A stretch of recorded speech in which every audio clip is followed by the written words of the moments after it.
അസ്സലാമു അലൈക്കും വറഹ്മത്തുള്ളാഹി തആല വബറകാതുഹു. ഇന്ന് നമ്മൾ കാരുണ്യ മീഡിയയുടെ ഒരു ക്വിസ് മത്സരമാണ്. ഒരു ചോദ്യവും ചോദിച്ച ഒരു വിദ്യാർത്ഥി എടുത്ത് വരികയാണ്. മോനെ, അസ്സലാമു അലൈക്കും. എന്തൊക്കെയുണ്ട് വിശേഷം? സുഖമാണോ? എന്തുവാ പേര്? എവിടെ താമസിക്കുന്നു? എത്രയിൽ പഠിക്കുന്നു? മോനെ, ഞാനൊരു ചോദ്യം ചോദിച്ചാൽ അതിന് മറുപടി പറയാം, അതിന് സമ്മാനം നൽകാം. ഖുർആനിൽ പേര് പറഞ്ഞ സഹാബിയുടെ പേരറിയാമോ? എത്രല്ല മദ്രസയിൽ പഠിക്കുന്ന? ഇതുവരെ പഠിച്ചിട്ടില്ലേ?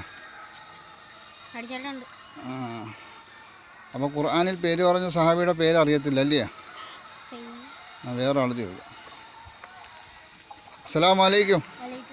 എന്തുണ്ട് മോനെ വിശേഷം? സുഖമാണോ? പേരെന്തുവാ? എത്രയിൽ പഠിക്കുന്നു? 6. മോൻ്റെ അടുത്തൊരു ചോദ്യം ചോദിച്ചാൽ മറുപടി പറയുമോ? പിന്നെ സമ്മാനം നൽകാം. ഖുർആനിൽ പേര് പറഞ്ഞ സഹാബിയുടെ പേര് പറയാമോ? മാഷാ അല്ലാഹ്, മാഷാ അല്ലാഹ്. മോൻ പറഞ്ഞത് കറക്റ്റ് ഉത്തരമാണ്. ഇൻഷാ അല്ലാഹ് അതിനൊരു മോനൊരു സമ്മാനം ഉസ്താദ് നൽകും. എത്രല്ല പഠിക്കുന്ന? 5-ലില്ലേ? ഇൻഷാ അല്ലാഹ് ഇതിരിക്കട്ടെ, ഒരു പ്രോത്സാഹന സമ്മാനമാണ്. ഇൻഷാ അല്ലാഹ് കേട്ടോ.